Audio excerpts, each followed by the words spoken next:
So many questions surrounding the Sydney Swans. I'm not sure anyone predicted that they would be 14th after round 7.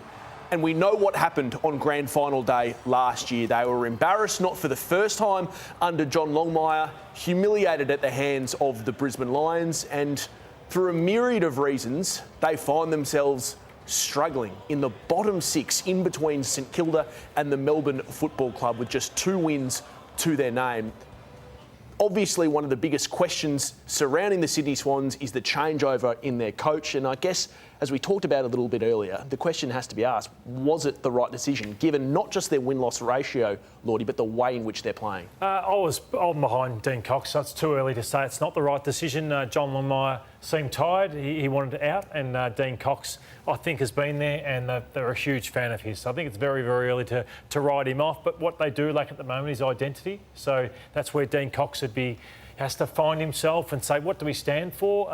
Look at the numbers of where they're at as a team this year at 2 wins and 5 losses, and they don't really have a position of strength. So they're very poor offence, so ranked, gone from 1st to 15th. So it's a dramatic drop-off. They're not defending the ground either, which we'll get to, which he said that was an area he wanted to work off. Clearances, they've still got some stars in there, but that's not working either. And they're not effective inside 50, Jimmy, where their forward line's just, he's tried all sorts of things with McCartan back and forth. Yeah, ball movement's been a big issue, and sides have gone to work and slowed them down and then forced them long and down the line. So getting them skinny, as they say in football, and there's a lot of players who are down on form from previous year, and he can't find a big guy to mark the footy at the moment. So that's why he's trying to experiment with McCartan down the line as well. But you're throwing Goulden, Mills, McDonald and Papley missing large chunks early in the season. And all they can do is look to last year and look at Brisbane Lions and the Hawks. So you've just got to try and get some motivation from those 2 teams. Yeah, Dean Cox spoke in the pre-season on SEN Radio, had this to say about what he wanted to change at the Sydney Swans this year. The way we defend. I think probably towards the back end of last year and certainly the last day was not at the level we want. So just the way we defend as an 18-man defence and how we go about that. So John Longmire was very much a one-on-one team defence. Defence. So you contest-based. Contest-based. You covered your own man, just beat your man, whereas Sydney felt they could go to a new level by defending the modern game to team defence. But and Lotto, is it fair to say the players embraced that Cox change? Yeah, they would have for sure, because I think sometimes they might have felt they were, that's not where the game's at anymore, where you just defend your own. That was sort of football for a while. But John had great success, not the ultimate more than once, but he could get his teams to grand finals, but they're still not defending very well. So whether it's just the talent's not there, Jim, or he can't embed it at the moment. Yeah, and they're out of touch, and we highlighted some of the players, but when your midfield gets beaten, it makes it very difficult to play team defence. So team defence works really well when you've got enough pressure on these contested situations, and they got slaughtered out the middle, but give some credit to Big Witsy because he's an excellent ruck. But watch this.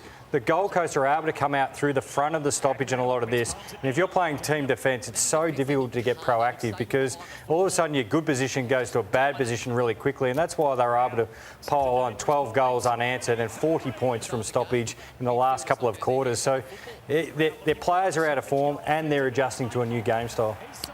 Sam, if you are going well, and Damo, if you're going well through a system, you can cover injuries. So you look at what's going on at the Western Bulldogs versus the Sydney Swans. So Luke Beveridge has his group knowing exactly what is being asked. So if you want to compare injuries and go, we don't have Goulden, we don't have Mills, Papley, the top 3 are guns. Yep. But because he hasn't quite been able to embed what he wants his players to do, and he's a young coach in terms of AFL senior coaching, he's not been able to generate out of his team what Luke Beveridge has at the Western Bulldogs. Yeah. And Lotto, when you look back on the Longmire era, now it ended badly because of that grand final loss in 2024, which was added to the 2022 loss, and they were horrendous in isolation losses. But to make grand finals in 5 seasons out of the 14 that he coached, and even last year when there were periods of the home and away season that got away from them, he still was able to regroup. So they're coming off that stability, and what it does, I think, it pretty quickly reinforced to everyone in the competition that this guy could seriously coach. Now, he was broken, and it was a mutual decision that had him stand down. It wasn't just the Swans moving him on. It was clearly a mutual decision. But very quickly, he's going to appear to other clubs as being someone who did hold this club together through thick and thin. There's clubs looking at this situation very closely, that John Longmire is attainable. And I mean, you think so. This is an article he did with Vince Regara in the Sydney Morning Herald a few weeks ago, and you can see here he's asked a direct question about whether he's interested in coaching Tasmania, and he can't answer it. You know, is he done with coaching, or I only just stopped coaching? That's a guy who would look at other offers. But there's the Tasmania project, which is going to be a long-term project. We know that, no matter if and when they come in. But when you've got sides like Carlton and Melbourne, who are holding off the Vultures at the moment, given recent form, you've got his old side, North Melbourne, who have won 16 games in the last 5 years and are second last on the ladder. I mean, his record is unbelievable. 12 finals appearances out of 14 seasons coached.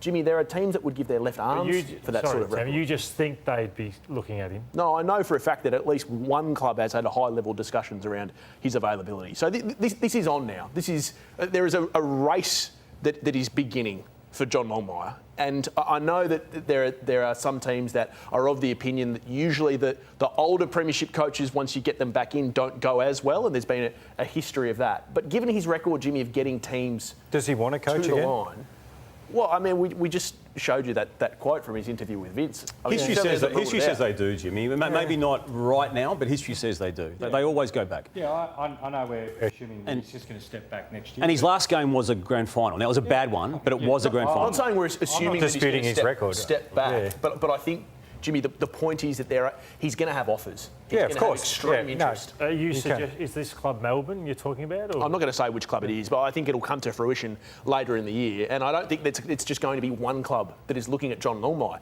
Now Sydney, and through their leadership, and Tom Harley and Andrew Pridham, have made a courageous, bold decision, as the Sydney Swans tend to do. I'm not sitting here saying that it was absolutely the wrong one, because, as Damo said, he was broken. But I think one of the interesting discussion points, Lloydie, is the harder that the Sydney Swans find it this year to replicate the last few years, does that increase the status in which we hold John Longmire's record? Yeah, it probably does. I know internally at the Swans, they'd be concerned big time about their inconsistency and their inability to stop run-ons. Like that Gold Coast side last week, to kick 12 goals in a row.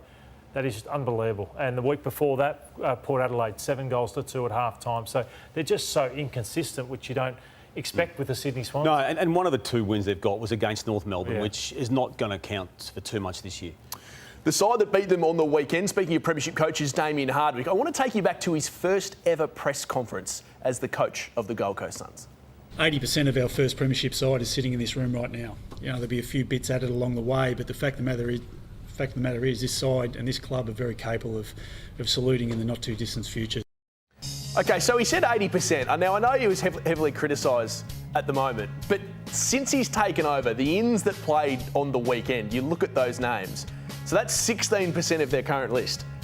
So he said 80, it was actually 84. He's almost bang on. Yeah, I don't think we've doubted the talent that Gold Coast has got, and then they've been very specific with those 2 players coming off the half-back line that play the game style that he wants. and Noble. Yeah, and then you've got some young talent that can play on the forward line to give Ben King some help. And Humphreys again. He arrived over the weekend. So if a few more of those guys can come on after 3 or 4 years in the system, we'll look out. Are you willing to say it? What, they'll play finals? Yep.